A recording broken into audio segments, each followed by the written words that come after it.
warahmatullahi wabarakatuh. Salam sejahtera untuk kita semua. Apa kabar peserta didik SMA, khususnya peserta didik SMA kelas 12? Ibu berharap semoga kabar baik, selalu sehat, tetap semangat, walaupun kita masih berada dalam pembelajaran jarak jauh atau PJJ. Peserta didik sekalian, pada kesempatan ini kita akan belajar bagaimana merancang sebuah novel.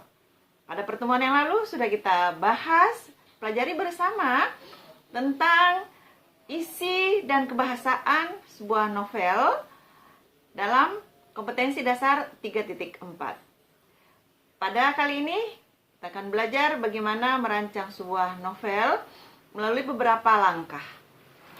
Kalian harus terampil menyusun sebuah novel sesuai dengan kompetensi dasar esensial 4.4. Baiklah, langkah-langkah menyusun sebuah novel. Ada beberapa. Yang pertama adalah kalian harus menentukan satu gagasan. Gagasan bisa diambil dari diri sendiri, bisa diambil dari orang lain, bisa dari lingkungan, dan bisa dari suatu peristiwa. Setelah kalian menentukan gagasan, maka kalian harus menentukan tokohnya, sekaligus menentukan perwatakan tokohnya. Di sini kalian sudah harus menentukan juga siapa yang akan menjadi protagonis dan siapa yang akan menjadi tokoh antagonis. Ingat bahwa dalam novel karakter harus kuat. Oleh karena itu, kalian nanti harus menyampaikan ceritanya melalui narasi yang tepat dan sertai dengan deskripsi untuk menguatkan karakter tokoh melalui perincian-perincian, melalui deskripsi watak tokoh, kepribadian tokoh, dan juga deskripsi tentang latar atau setting kejadian. Baiklah, peserta didik sekalian, setelah itu kalian harus membuat alur atau plot. Kalian harus menyusun garis besar cerita itu. Di sini kalian sudah harus menentukan alur apa yang kalian mau gunakan, apakah alur maju, mundur, atau gabungan. Nah, kalian juga sudah harus menentukan, sudah harus mencermati betul tahapan-tahapan alur, perkenalan, kemudian kemunculan masalah, kemudian kalian juga harus sudah mencermati kapan terjadinya komplikasi, kapan terjadinya klimaks, penurunan, resolusi, dan kemudian koda. Baiklah, peserta didik sekalian, setelah itu kalian juga harus menentukan sudut pandang. Sudut pandang apa yang kalian mau gunakan? Apakah menggunakan sudut pandang orang pertama atau menggunakan sudut pandang orang ketiga atau pengarang sebagai pencerita? Kalian sudah memahami betul pada kompetensi dasar 3.4 di pertemuan yang lalu. Nah, kalau itu semua sudah, maka kalian sekarang mengembangkan plot atau mengembangkan garis besar yang sudah kalian buat itu dengan memperhatikan beberapa hal. Kalian harus memperhatikan diksi, kalian harus memperhatikan struktur novel, kalian sudah harus mencermati mana orientasinya, kemudian komplikasi dan menuju klimaks, kemudian penurunan atau resolusi, atau biasa juga ahli mengatakan ada juga evaluasi di situ. Kemudian koda atau penutup dari cerita itu. Nah, setelah kalian mengembangkan cerita itu, kalian harus mengadakan evaluasi, harus mencermati kembali, harus mengadakan revisi sebelum kalian mencetak atau sebelum kalian publish cerita kalian itu atau novel kalian itu. Kalau perlu kalian berikan konsepnya kepada seseorang untuk dibaca, untuk kemudian diadakan evaluasi terhadap novel yang telah kalian rancang itu.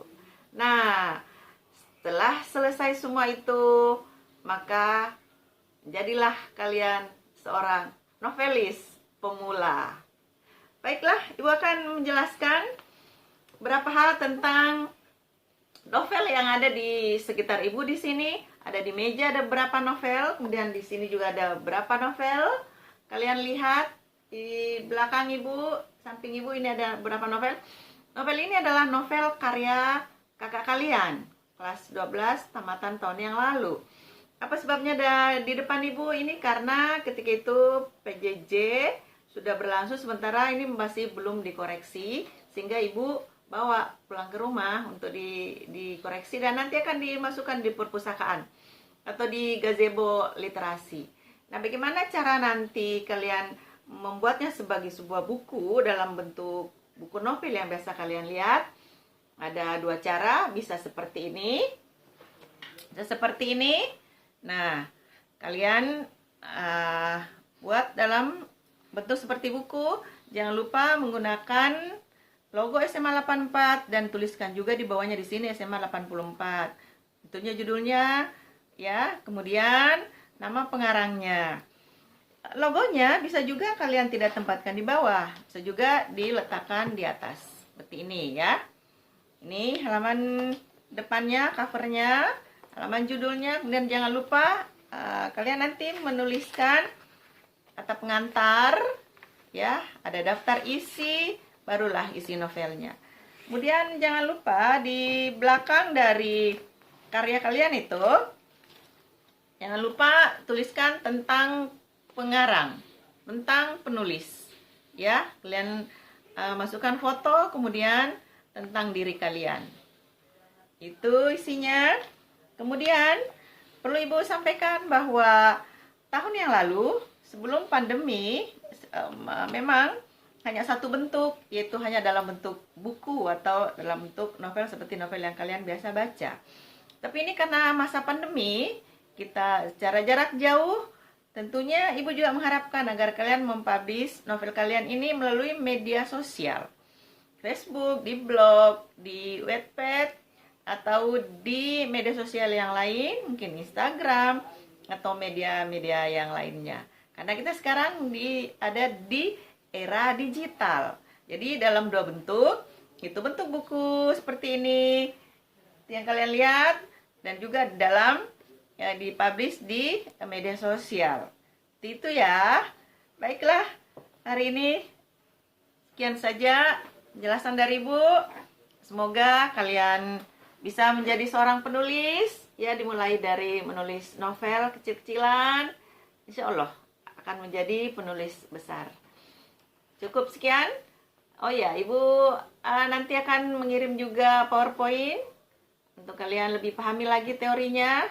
Sekian saja penjelasan pada kesempatan ini. Tetap semangat. Billahi taufik wal hidayah. Assalamualaikum warahmatullahi wabarakatuh.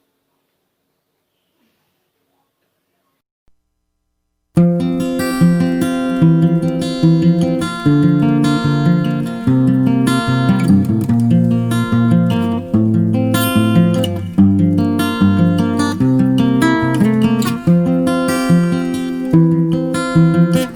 you.